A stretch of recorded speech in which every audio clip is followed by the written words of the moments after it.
Today is the day that Brad Treliving and management spoke out on the Toronto Maple Leafs and they revealed their offseason plan. And if you read between the lines, it seems like changes are coming for the Leafs. We're going to break that down as well as discuss some of the comments because there was a lot to go over today. Before we do, a quick reminder, hit the subscribe button. We're less than 130 subscribers away from 9,000. It's a goal we've been looking for the entire playoff run. So if you're part of the 80% who are not subscribed, scroll down, hit the button for us. We're producing tons of Leafs content every single day. We just glued up a live stream. Shout out to everyone who tuned into that. It's been great. We're going to be going live once a week, if not more, so stay tuned for all that. But Darius, enough wasting time. Let's get right into it. What a crazy day so far. A lot of comments were made. Some stuff that was a little bit wild, and we're going to cover it. There's going to be another video today covering some of the other ones. But if you read this from Chris Johnson, this basically summarizes what we're going to be discussing today. And it says, without us saying it directly, the Leafs leadership and management couldn't have made it more clear, reading between the lines, that they're going to explore moving one or more members of their core this summer. And if you kind of listen to it at face value, it might not seem that way, but the more you listen to it,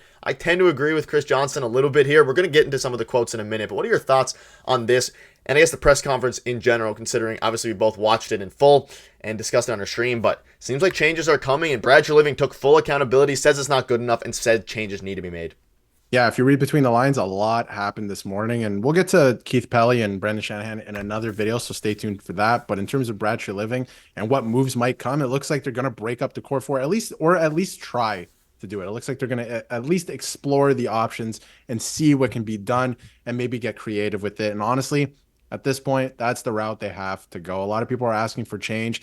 And I think without, the definition of insanity is what the Leafs have been doing the last couple of years. And personally, I'm tired of hearing about it. I think they do need to move on and make a new plan, have a new plan going forward, free up some salary cap where you can spend it elsewhere on the roster and make a team that the fans are proud of and can get behind and cheer for in the playoffs, because the last couple of years, that has not been the case. And it is a little encouraging to hear from the GM, at least, that they are looking, at least reading between the lines, looking to move more in that direction. And there is a lot of pressure coming from the CEO as well. But again, that'll be a different video. And obviously the question now is if they're going to be able to do it, because Mitch Marner has the no move clause, which is kind of been the nightmare scenario. Is if they want to move him, they ultimately can't, because they should have last off season when obviously Shanahan nixed the idea of Dubas trading him. So I don't know. Let us know what your thoughts are on that. But let's get into some of the comments. Said Treliving regarding Keefe. He said, I just couldn't look at the past year in a vacuum. I had to take into consideration the totality of Sheldon's time here. I felt a new voice was needed. And we obviously saw, and we discussed it in the video later last night. And Sheldon Keefe, obviously, he said a lot of sad things on his way out in his kind of, I guess, his post-firing video summarizing everything. But he was a solid coach. But I tend to agree with Shanahan here. If you really, late last night I was looking at the video and I was like, a new voice was definitely needed. It was needed no matter what, even though in a vacuum, Keefe is a very good regular season coach. I agree with Shanahan here, with Treliving here, that a new voice was needed. Yeah, 100%. And let me just say, out of everything that was said this morning, man, I agreed with like 95% of what Brad Treliving said. I loved almost everything Brad Treliving said. I didn't feel gaslit like I normally do watching Leaf press conferences. I felt like he addressed all the issues that we can see with our eyes. And yes, they need a new leader in that dressing room in terms of coaching. They need a new voice in there. I totally agree. And the other things we're going to get to in a second, he addressed everything like we saw it with our eyes. And he said, this is a problem. We acknowledge these are problems. We're going to work on them. We're going to look to move forward. How do we address these things? That's what's next on the plate. And honestly, I like that. 95% of what Treliving said this morning, I'm on board with. I loved it. I love the transparency as well. And again, I didn't feel gaslit like I did, at least from what Treliving said, like I do normally. So that was a good sign. Yeah, and we've been kind of on the side of Treliving for most of this because, and he even made it clear in his press conference, he only had 11 months to kind of evaluate this team, make obviously the changes that he did when he first came. And then obviously, the signings, some of them were hit or miss. Klingberg obviously missed. Ryan Reeves, debatable. Probably was an overall positive. But now that he has some more time to evaluate, he's already making moves. Obviously, he's not the sole person who's making the decision on Sheldon Keefe. But he's already making moves that really should have been made a while ago. So I like what Treliving said. He was one of the bright spots, and I think most people tend to agree with that. Shanahan, on the other hand, we'll get into in another video. Some people didn't like that as much. But he said when you go through a season like we have, everything must be on the table. Everything must be considered, which lends credence back to the fact that moves are coming, like we keep mentioning. And this was actually this is what Chris Johnson is kind of referring to there. At the very least, they're going to try to shop around. And when you look at the core four, the only one that's really available is Mitch Marner. They're not going to trade John Tavares or Nylander, obviously, or Matthews. But again, the no move clauses.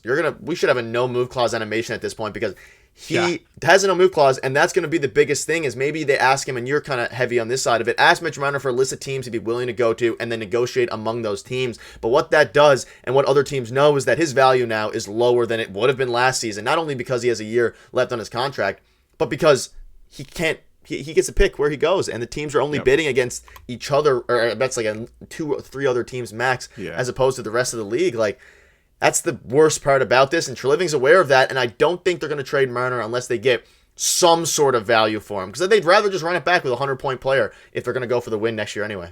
I think that's what it is. Yeah, exactly. And I think the first order of business, though, to go back to everything is you have to ask his agent, give us a list of teams. And then from there, because we know, and we'll have another video on this too, we know that teams are calling on him now, but not every team's going to get the opportunity to make a deal for him.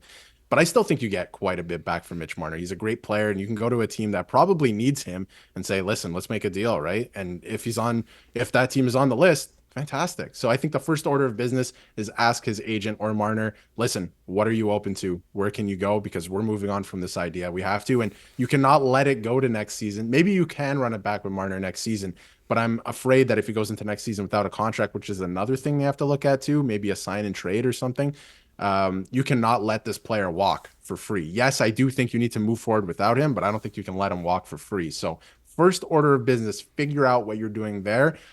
It's not impossible that they move on from John Tavares either. I just think it's very difficult. I don't see the player being willing to move, and he has a no movement clause. So I would think that's very unlikely, but I think if they could get creative with it for the betterment of the team, I wonder if that's something that they look at as well, because you're not moving on from Austin Matthews or William Nylander. Nope. And a lot of people are saying they want to trade John Tavares, which is interesting. I think it's more likely they stick with him, rides out this season. They maybe strip him of the captain and then give it to Austin Matthews and then re-sign Tavares in that $3 to $4 million AAV deal if he's willing to do that.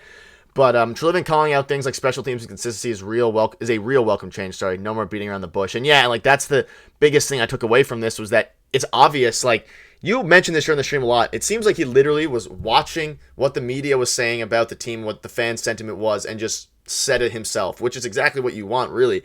And I mean, it was obvious to us. It's been obvious for a while now. Obviously, the power play during the regular season was good, but then it fell off in the playoffs, which is rough. But special teams, goaltending, all these things, and changes need to be made. And ultimately, I think they will be. And he said we need to find a way to do the hard, unsexy things longer, and they're not related to skill. Like, there's a lot of things. Need a new voice that can bring that out. Like, there's a lot of things he said, but do you have any final thoughts on this? Changes are coming, for one. That's the biggest thing to take out of the press conference, we hope. Who knows in what form, because Mitch Marner has a no-move clause, but that's the main thing. And ultimately, it's hopefully going to flip a new era of Toronto Maple Leafs hockey, because I like what Treliving said, and it looks somewhat promising, even though it has for the past few years, because they say this every time. But we'll cover that in another video. Yeah, I love what Treliving said, and he's addressing the problems. Like you said, it looks like somebody or fans wrote on a piece of paper, slid it to him, and he read off of it, right? But listen, we, like, as fans, we're more in tune to the Leafs than maybe other teams and their fans, right? A lot of people are more in tune to the specifics of the game and analytics and stuff like that. So we can see with our eyes what the problems are. So when you're gaslit every year to believe that it's something else, it gets frustrating. This year, Brad Treliving laid it all out there. He said, these are the issues. We know they're the issues. We're going to address them. Changes are coming. I think that's a good thing. And we'll just have to wait and see if they can capitalize on it or follow through on their word, because that has been a whole separate other issue as well. So we'll see what happens there. But if you're a Leafs fan, I think this press conference, at least what Brad Treliving said, is encouraging. Yeah, and Keith Pelly as well. But that'll wrap it up. Let us know what your thoughts are on this in the comment section down below. Hit the subscribe button. We're on the road to 9,000. And we'll have another video for you guys very soon about the rest of the comments. We'll see you soon.